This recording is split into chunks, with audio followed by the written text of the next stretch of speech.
Dream come true nga kay Kim Chiu na mapasama sa Content Asia Awards 2024 kung saan nominado siya sa Best Female Lead in a TV Program Series category para sa kanyang mahusay na pagganap bilang Juliana sa hit series na Linlang.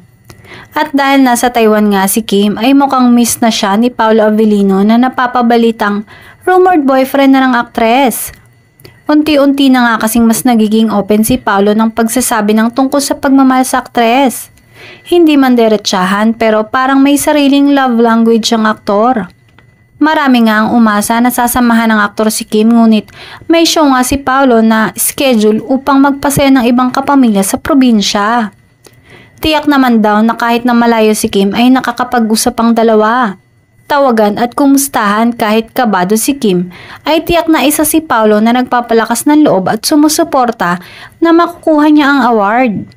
Samantala, ayon sa netizens, kaya raw madaling nagkamabutihan ng Kim Pao ay dahil magkapareho sila ng hilig. Sabi nga nila, boy and girl version sila sa isa't isa.